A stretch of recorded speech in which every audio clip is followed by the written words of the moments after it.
பொதுத்துறையில் இயக்க நிறுவனம் ரூர்கேலா ஒரிசா ஜெர்மனி அரசு, பிலாய் மத்திய பிரதேசம் ரஷ்ய அரசு, துர்காபூர் மேற்கு வங்காளம் இங்கிலாந்து அரசு, பொக்காரோ ஜார்க்கண்ட் ரஷ்ய அரசு, பான்பூர் மேற்கு வங்காளம் தனித்துறையிலிருந்து பெறப்பட்டது. விசாகப்பட்டினம் ஆந்திரா ரஷ்ய அரசு, பர்ன்பூர் மேற்கு வங்காளம் தனியார் துறையிடமிருந்து 1976 பெறப்பட்டது. சேலம் தமிழ்நாடு இந்திய அரசு, வெளிநாட்டு உதவி இல்லை. விஜயநகர் கர்நாடகா இந்திய அரசு, பத்ராவதி கர்நாடகா நாட்டுடைமையாக்கப்பட்ட விஸ்வேஸ்வராயா இரும்பு இயக்கு நிறுவனம் மத்திய அரசுக்கும் மாநில அரசுக்கும் சொந்தம். மேற்கூறப்பட்ட அனைத்தும் செயில் ஆல் நிர்வகிக்கப்படுகின்ற. தற்போது டிஸ்கோ தவிர மற்ற அனைத்து முக்கியமான இரும்பு இயக்கு நிறுவனங்களும் பொதுத்துறையின் கீழ் இயங்குகின்றன. இந்திய இயக்கு நிறுவனம் செயில் 1974 நிறுவப்பட்டது. மேலும் இயக்கு துறையை மேம்படுத்தும் பொறுப்பும் அதற்கு அளிக்கப்பட்டது. தற்போது இந்தியா இயக்கு உற்பத்தியில் உலக அளவில் 8வது உயரிய இடத்தில் உள்ளது. இந்தியா போன்ற நாட்டிற்கு சணல் தொழில் மிக முக்கியமானதாகும். காரணம், இத்தொழில் மூலம் வெளிநாட்டு செலவாணி ஈட்டப்படுகிறது. மேலும் இத்தொழில் கணிசமான வேலை வாய்ப்பை அளிக்கிறது. 1855 மேற்கு வங்க மாநிலத்தில் உள்ள ரேஷ்ரா என்னும் ஊரில் புதுமைப்படுத்தப்பட்ட தொழிற்சாலை முதல் முறையாக உருவாக்கப்பட்டது. இந்தியாவின் சணல் தொழில் தொன்று தொட்டு ஏற்றுமதி செய்து வருகிறது. உலக அளவில் இந்தியா கச்சா சணல் உற்பத்தியிலும் சணல் பொருட்கள் தயாரிப்பிலும் முதல் இடத்திலும் சணல் பொருட்கள் ஏற்றுமதியில் 2வது இடத்திலும் உள்ளது. இந்தியாவில் நெசவு தொழில் மிக பழமையானதாகும். அதிகமான தொழிலாளர்களையும் கொண்ட துறையாகும். இந்த துறையானது ஒரு ஒழுங்கமைக்கப்பட்ட பெரிய அளவிலும் பரந்துபட்ட அளவிலும் வளர்ந்துள்ளது. மொத்த உள்நாட்டு உற்பத்தியில் 4% மதிப்பு கூடப்பட்ட உற்பத்தியில் 20% ஏற்றுமதி வருவாயில் 1/3 இத்துறையின் மூலம் கிடைக்கிறது. கொல்கத்தாவிற்கு அருகில் உள்ள குலாஸ்டார் துறைமுக நகரில் 1818 முதல் புதிய துணி உற்பத்தி ஆலை அமைக்கப்பட்டது. ஆயினும் இவ்வாலை சிறப்பாக இயங்கவில்லை. அடுத்த 1854 மும்பையில் KGN டேபர் என்ற மும்பையின் உறுப்பு நெசவு நிறுவனம், Mumbai spinning and weaving company உருவாக்கப்பட்டது. சர்க்கரை தொழில் இந்தியாவில் வேளாண் சார்பு தொழில்களில் பருத்தி தொழிலுக்கு அடுத்தபடியாக சர்க்கரை தொழில் உள்ளது. உலக அளவில் இந்தியா பெரிய அளவிலான சர்க்கரை உற்பத்தியாளராகவும் பெரிய அளவிலான நுகர்வோராகவும் இருக்கிறது. சர்க்கரை உற்பத்தியில் இந்திய அளவில் 1/3 அளவை மகாராஷ்டிரா மாநிலம் மட்டுமே உற்பத்தி செய்கிறது. அடுத்தபடியாக உத்தரப்பிரதேச மாநிலம். இந்தியாவில் நைட்ரஜனை பயன்படுத்தி தயாரிக்கும் உரத் தொழிலானது உலகின் 3வது பெரிய தொழிலாகும். 1812 வங்கத்தில் உள்ள ஷெராம்பூர் ஊரில் இயந்திரத்தில் செயல்படும் காகித ஆலை உருவாக்கப்பட்டது. உலகில் உள்ள காகித தொழிற்சாலைகளின் பட்டியலில் இந்தியா 15வது இடத்தில் உள்ளது.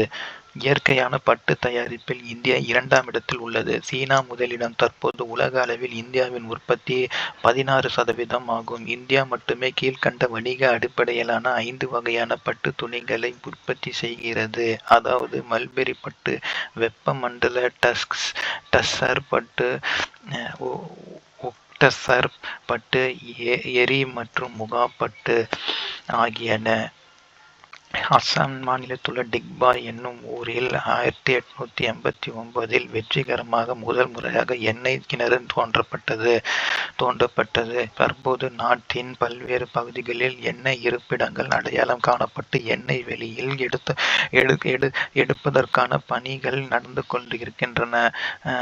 இத்தகைய எண்ணெயையும் மற்ற எரிவாயு வளங்களையும் எடுப்பதற்காக உத்தரகாண்ட் மாநிலத்தில் உள்ள டெஹ்ராடூன் நகரில் 1956 எண்ணெய் மற்றும் எரிவாயு கழகம் ONGC உருவாக்கப்பட்டது. இந்திய பொருளாதார முன்னேற்றத்தில் சிறு தொழில்கள் முக்கியமான பங்கு வகிக்கின்றன.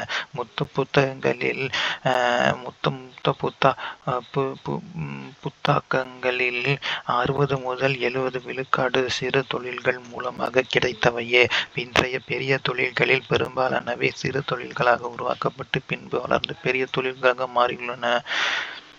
சிறு தொழில்கள் மூலம் வேலைவாய்ப்பு. சிறு தொழில்கள் அதிக தொழில் பயன்படுத்தும் உத்தியை பயன்படுத்துகின்றன.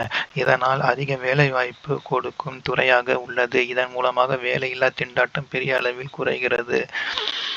சிறு தொழில் துறையானது கைவினைஞர்கள், தொழில்நுட்ப பயிற்சி பெற்றவர்கள், தொழில் முனைபவர்கள், பாரம்பரிய இளைஞர்கள், கிராமப்புற மக்கள், அமைப்பு சாரா நிறுவனங்கள் ஆகியோருக்கு வேலைவாய்ப்பை அளிக்கிறது. சிறு தொழில் துறையில் உழைப்பு முதலீட்டு விகிதம் அதிகம். சிறு தொழில்கள் பெரும்பாலும் பின்தங்கிய பகுதிகளிலும் கிராமப்புற பகுதிகளிலும் அமைவதால் இவற்றின் தாக்கம் பரந்துபட்ட வளர்ச்சியை அளிக்கிறது. கிராமங்களிலும் பின்தங்கிய பகுதிகளிலும் தொழில் வளர்ச்சி வேற்றுமைகளை களைய உதவி செய்கிறது. சிறு தொழில்களின் வளர்ச்சியினால் மக்கள் தொகை நெருக்கம், சேரிகளின் வளர்ச்சி, சுகாதாரமின்மை, மாசுபாடு ஆகியவை குறைகிறது. இவை இந்தியாவின் புறநகர் பகுதி மற்றும் கிராமப்புற பகுதிகளிலும் வாழும் மக்களின் வாழ்க்கை தரத்தை உயர்த்துகிறது. இதனால் நாட்டின் பல்வேறு பகுதிகளில் தொழில் முனைவோர் உருவாகும், அவர் திறமை வெளிப்படவும் வாய்ப்பாகிறது. சில வணிக குடும்பங்களிடம் மட்டும் குவியாமல் பலரது கையில் பரவ வருமானம் வாய்ப்புள்ளது. சிறு சேமிப்பு, தொழில் முனைவோர் திறமை போன்ற உள்ளூர் சார்ந்த வளங்கள் பயன்பாடற்று வீணாகாமல் அது வெளிப்படவும் பலருக்கும் பயன்படவும் சிறு தொழில் காரணமாகிறது. கைவினை பொருட்கள் தயாரிப்போரின் பாரம்பரிய குடும்ப திறன்களை வளர்க்க சிறு தொழில் உதவுகிறது. வளர்ந்த நாடுகளில் கைவினை பொருட்களுக்கு மிகுந்த வரவேற்பு இருக்கிறது என்பது குறிப்பிடத்தக்கது. இந்தியாவின் கிராமங்களிலும் சிறு நகரங்களிலும் உள்ள உள்ளூர் தொழில் முனைவோர்களையும் சொந்த தொழில் செய்வோர்களையும் வளர்ந்தெடுக்க சிறு தொழில் உதவுகிறது. சிறு தொழில் மூலதனத்தின் தேவை குறைவே. இத்துறையில் செய்த முதலீட்டுக்கு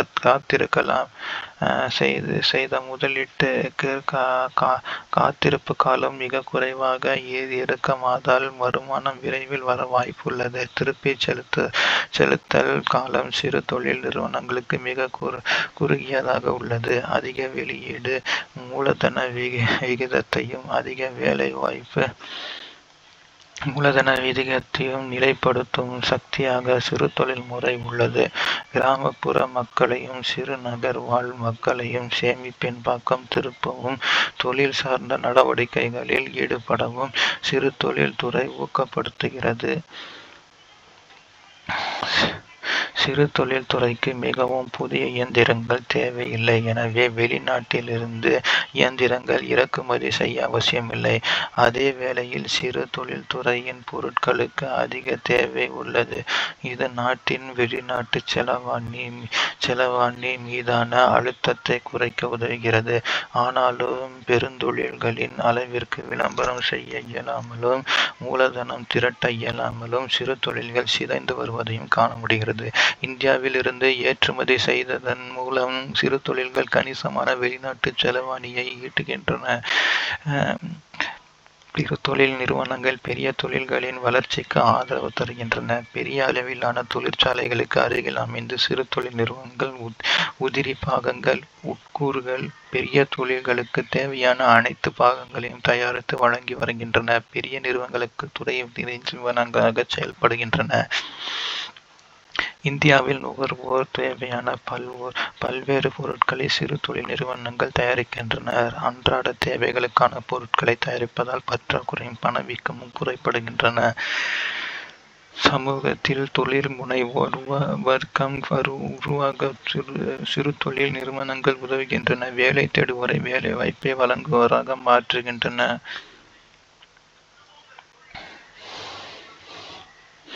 மக்கள் சுய வேலை வாய்ப்பும் தற்சார்பு நிலையை அடைய உதவுகின்றன. பல்வேறு வகைகளில் இந்தியாவின் தனிமனிதர் வருமானம் அதிகரிக்க உதவுகின்றன. சமூகத்தின் பின்தங்கிய பகுதிகளையும் ஏழைகளையும் முன்னேற்ற உதவுகின்றன. சமூகத்தின் பல்வேறு வகையான பங்கேற்பாளர்களுக்கு நாட்டு வருமானத்தை மிக திறம்படவும் சமமாகவும் பங்கிடுவதில் சிறு தொழில்நுட்பங்கள் திறமையானவை.